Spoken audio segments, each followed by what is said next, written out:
The book of Jonah.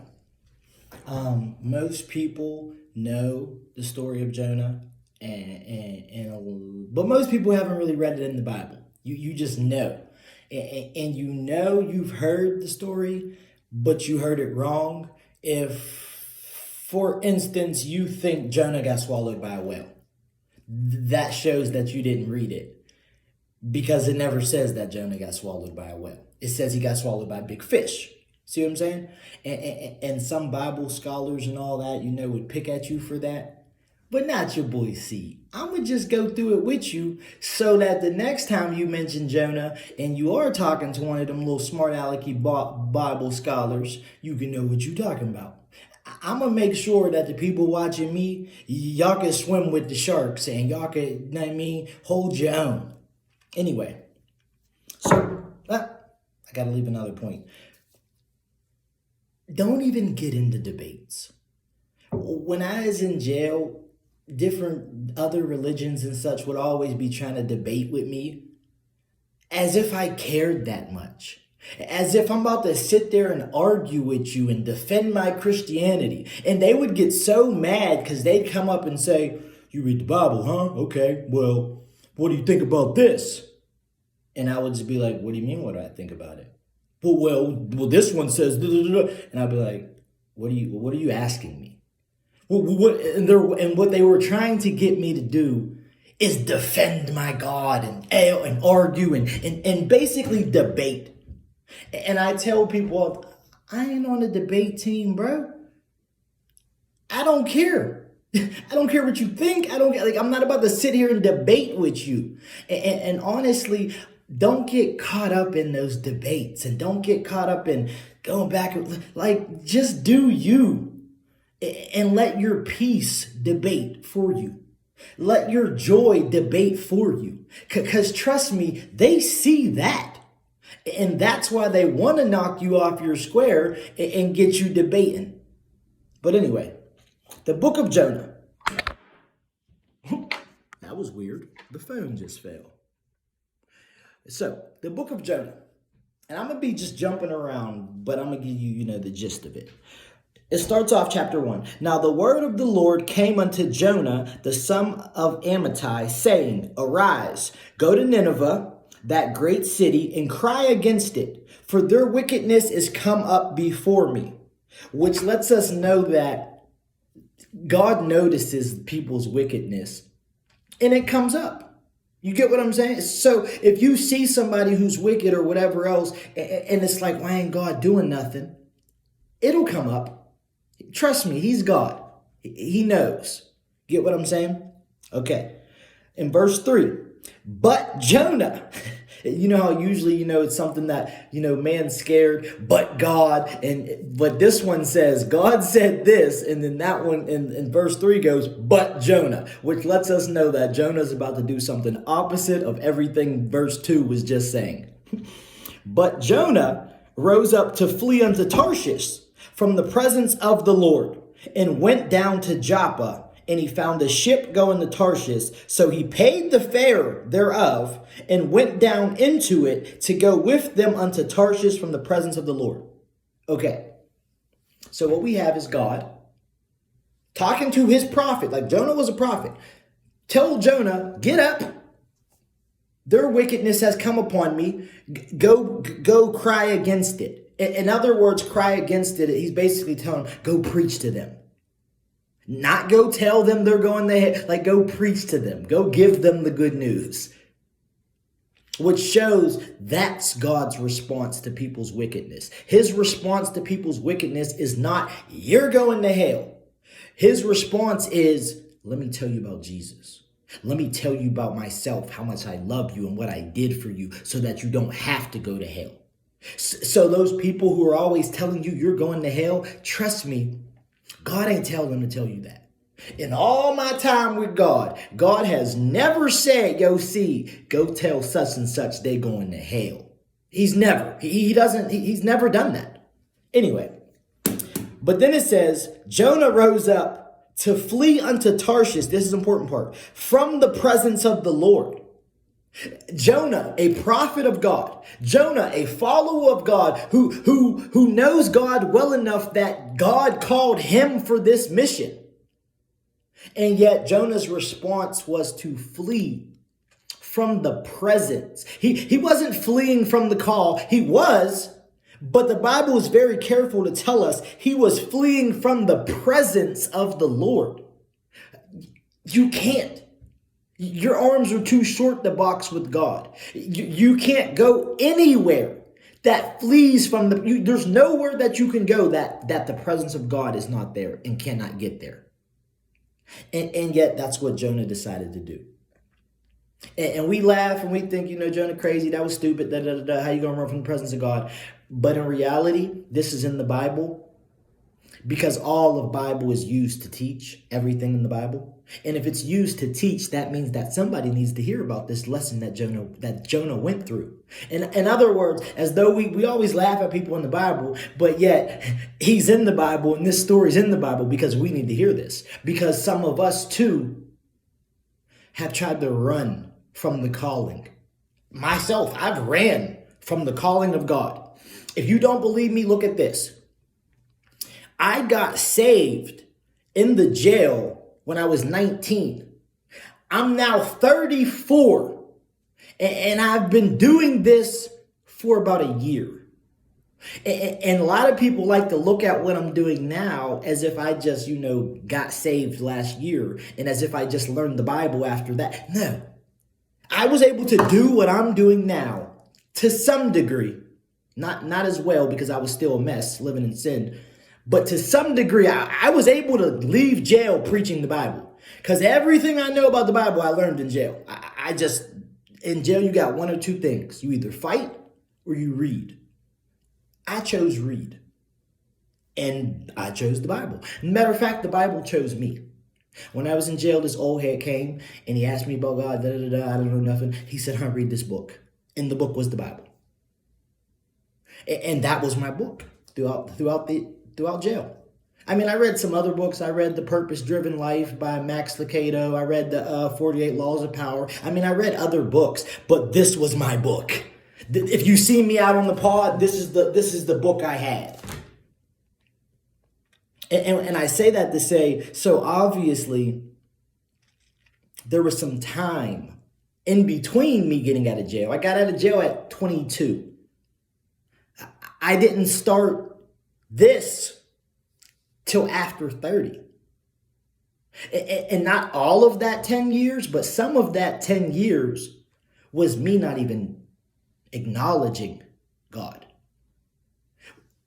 And that's what I mean by we laugh at Jonah because it's so plain and it sounds so weird when you read it and he ran from the presence of God. But I've ran from the presence of God too.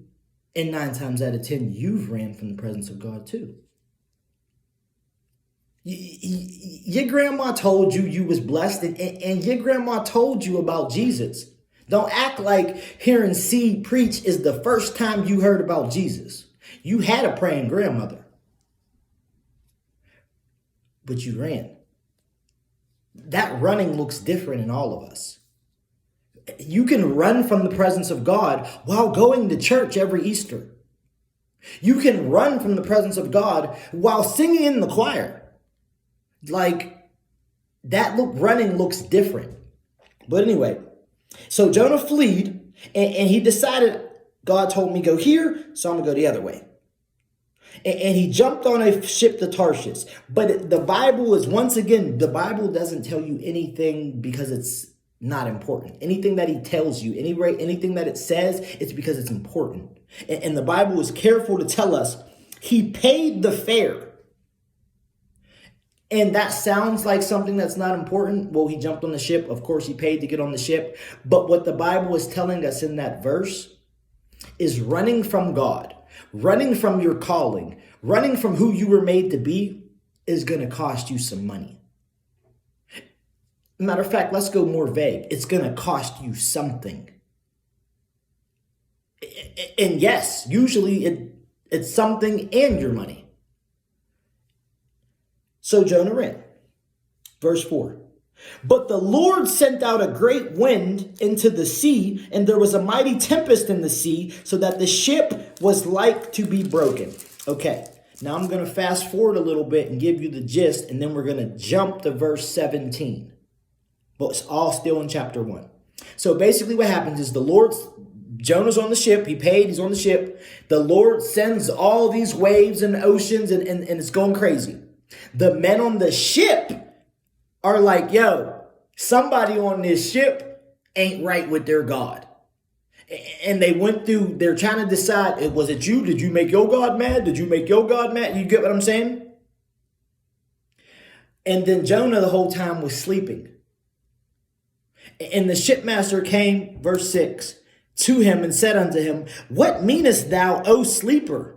Arise, call upon thy God, if so be that God will think upon us that we perish not. In other words, everybody's seeking their God and trying to figure out where this storm's coming from. And Jonah's down in the ship sleeping. In other words, when something goes wrong, sometimes the quiet one not saying nothing, that's who did it. You get what I'm saying? That was the atmosphere. Everybody's freaking out. Jonah's over there sleeping.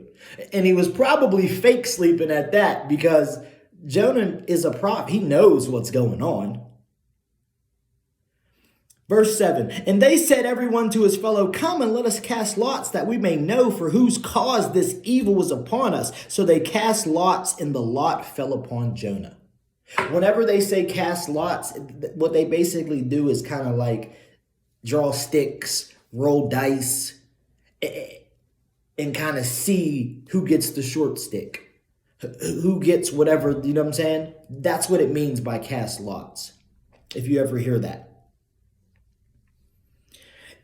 And then verse 8, I thought I was going to jump to verse 17, but God didn't let me. Anyway, then verse 8, then said they unto him, tell us, we pray thee, for whose cause this evil is upon us? What is thy occupation? And whence comest thou? What is thy country? And of what people art thou? In other words, Jonah, who are you? And no matter what, when you run from God, even where you run, in the trap house, they're going to tell you what I used to hear in jail and what I used to hear in different trap houses. This ain't you. You're not supposed to be here. You don't know how many times I heard in my life from people who had no business telling me that, from people who were gaining for me being there. I don't say crimes and such like that, but I've had people who were gaining. They were gaining off of me being there. And yet they're telling me, you're not supposed to be here. The one guy, the last situation was, I don't want your money. Huh? I don't ever want to see you again. And if you know anything about the street life, and stuff, that's not normal. It's not normal for someone who is gaining from your dysfunction to call out your dysfunction as if they're a prophet and tell you, you're not supposed to be here. I don't ever want to see you again. I don't want your money. Go. And that's happened to me. And what I'm trying to tell you is, and what Jonah's trying to say, wherever you go in life, you can't run from the presence of God. You can try, but God will find you anywhere. There's a thing in the Bible where this man was doing something and God made the donkey, the ass that he was riding on, speak to him. And that's what God will do. God will move heaven and earth to talk to you. God will literally do whatever it takes you're not going anywhere. You can waste your time trying to run, but when you get there and you're tired and you spent all your money just to get there, I'm going to be there too. You can't. If God has a calling on your life, a lot of people say, you hear God in the still small voice, but there comes a time when the calling on your life It is so right now that calling is a yell. And God will yell into that bar to get you. And God will yell in the middle of the night and wake you up out your sleep to get you. And God will yell into that jail cell to get you. And God will yell into your side piece's house to get you. And God will speak out of your children's mouth, out of your grandma's mouth, out of your thugging cousin's mouth, out of your side piece's mouth. God will do and use whatever he has to let you know it's time. And back to Jonah, it's time. Verse 9. And he said unto them, I am a Hebrew, and I fear the Lord, the God of heaven, which made the sea and the dry land. Notice, like I said, Jonah knew God. And this sentence shows he wasn't just some backslid. Jonah knows God. Just like some of you, if you're being honest, watching me, it's only sparking what was already in you. You're only hearing verses that you already knew, but you kind of forgot. This isn't your first time around the presence of God. And if you're being honest, you'll admit that. And all I'm doing is awaking what you put to sleep. All I'm doing is speaking to what you stopped talking about. Then the men were exceedingly afraid and said unto him, Why hast thou done this? For the men knew that he fled from the presence of the Lord because he had told them. Then said they unto him, What shall we do unto thee, that the sea may be calm unto us? For the sea brought and was tempestuous. And he said unto them, Take me up and cast me forth into the sea, so shall the sea be calm unto you. For I know that for my sake this great tempest is upon you. And that'll happen in your circle too. The people you're running with will realize we can't run the way we're always running because you're with us. When I was a young kid running around, a very close friend of mine told me, he said, man, you're making us look soft. And that's what I mean by that. I never looked like a tough guy. And that's all he meant by it too, was you don't look like a tough guy. You're making us look soft. But I say that to say, God will let the people who you think you're supposed to be with outcast you. God will let the people who you trying to run from him and be with break up with you. God will let the person who you're running and that's your comfort, he will let that person stop comforting you. He will let that gang, we ain't messing with you no more. And he'll do that because he will make everything that you touch go wrong until you touch the right thing. There came a time in my life where every time I touched a drug, something bad happened. Every single time. And it came to the point my mom would just be like, Marcus, you can't touch it no more. Other people can do drugs recreationally. Marcus, you can't. And I know now that wasn't just my mom being my mom. That was God trying to tell me what's happening. You no longer have the grace to do that, Marcus. And trust me, God will give you the grace for a season to even run. He will give you the grace and still protect your crazy running butt while you're out there. But there comes a time when that grace runs out and the walls will start to come down and you will notice, honestly, the consequences of your decisions. And those consequences of your decisions are not to kill you, but to let you know God ain't letting you go no further. God's not going to keep protecting you while you run around being a mess. And he will stop protecting you. He won't let you die, but he will stop protecting you until you see what you're doing ain't working. And you'll get to that point where you'll just realize, like, I don't know why it doesn't work. Other people can drink and they're fine. Other people can smoke and they're fine. Other people have sex all types of crazy times. I had sex one time with somebody and I got an STD. Like, yeah, God will let everything that you touch go wrong until you decide you're going to touch the right thing now. And trust me, the minute you start touching the right things, God, the blessings right there, the favors right there, it'll all come right back with interest. But my point is, God will do whatever it is he's got to do to get you to touch the right thing, to get you to walk through the right door, to get you to pick up the phone when he's calling. And so basically what happened is the men prayed to God, and because they didn't want God to punish them for throwing Jonah off the boat. These men are some pretty dope men for people who didn't believe in God. You get what I'm saying? And they knew enough to know, if God caused this sea because of you, we don't want to just throw you off the boat and you die, and then God put that on us too. So they prayed to God and they offered sacrifices. And then they told God, we're doing this because your guy, your prophet, told us to. So don't hold it against us if he dies. So they threw him off the boat.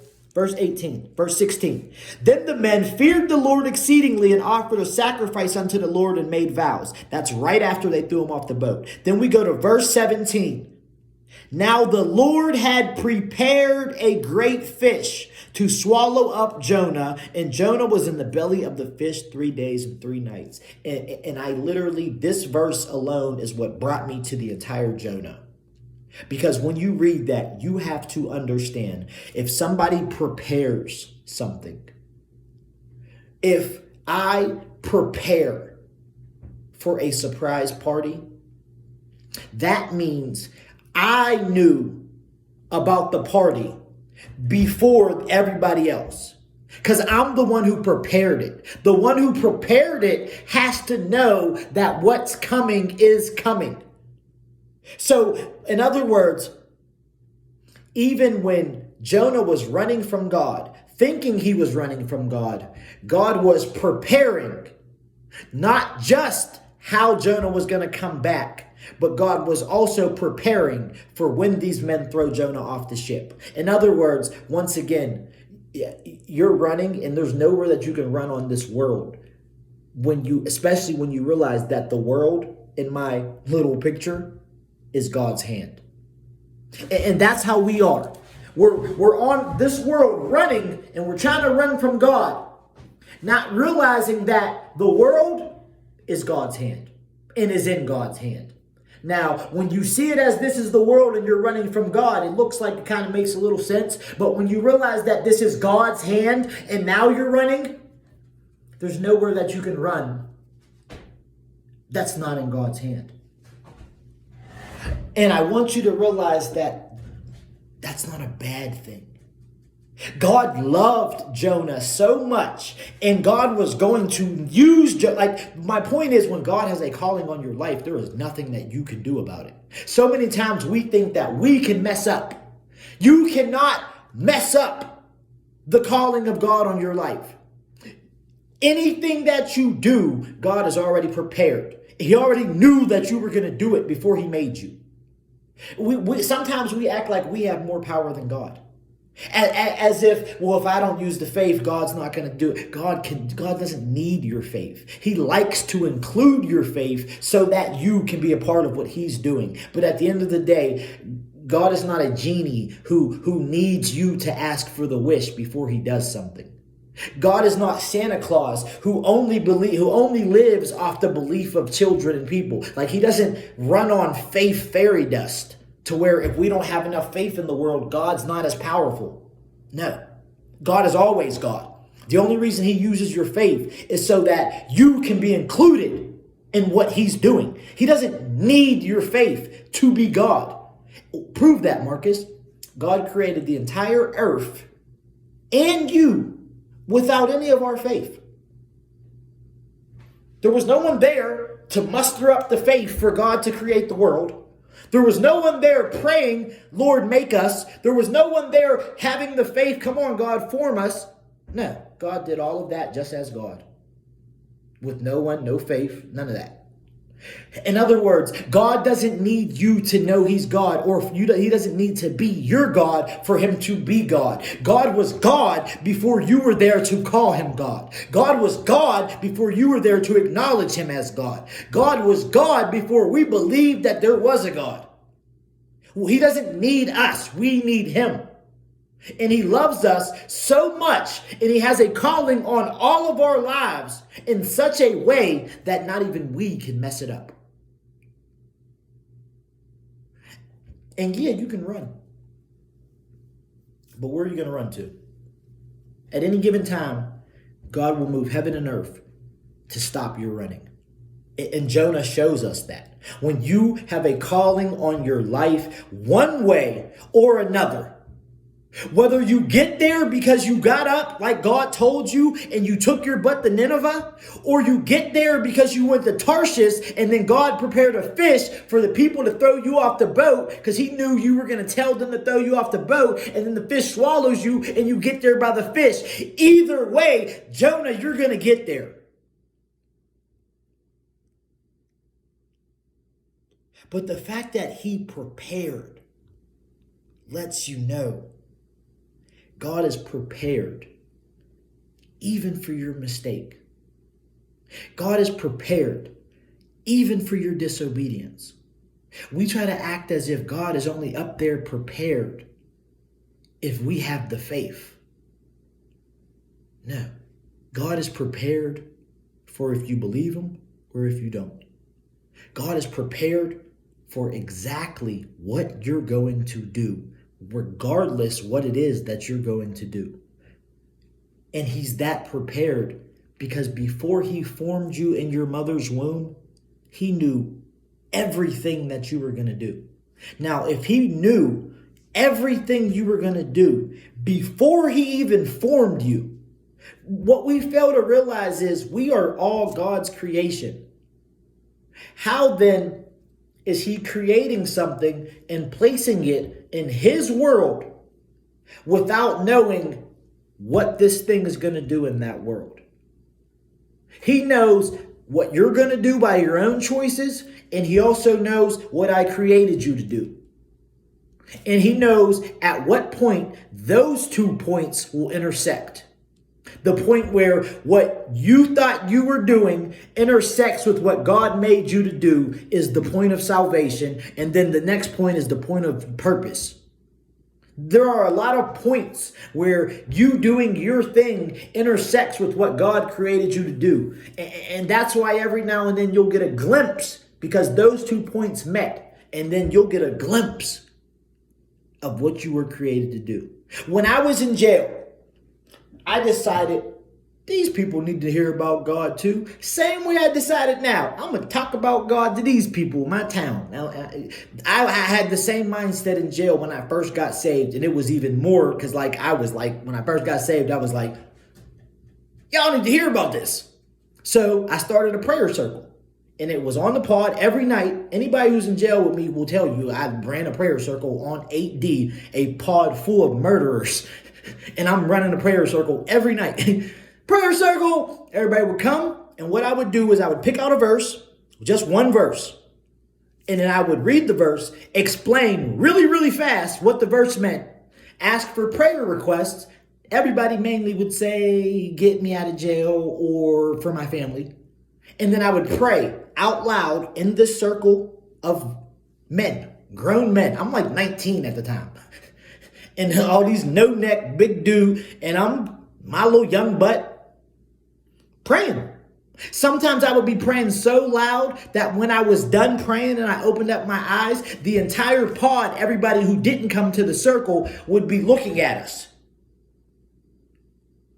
And I say that to say that was a point where just how I was living my life brought myself to jail and everything else intersected with what God intended for me to do.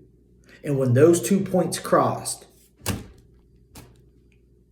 I was living my purpose in a jail cell. And you got to understand that regardless where you think you're going, it's going to intersect with what God created you to do. And when those 2 points meet, you will get the most fulfillment, the most joy, the most peace, regardless what it is that you were doing before. Because it's not what you were doing that really brings the fulfillment. It's the point that the way you were living your life meets what God created you to live your life for. That point is the point that brings wow.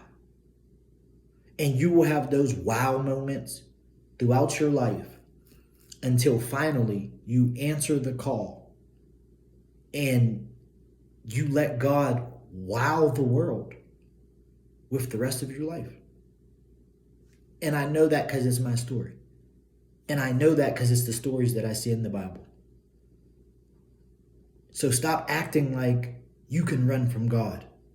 Stop acting like you can just make your own decisions and God doesn't, he's not prepared. God is prepared for every decision you make. And regardless what you choose, red pill or blue pill, regardless what you choose, it's all going to lead to what God created you to do. And I say that to say,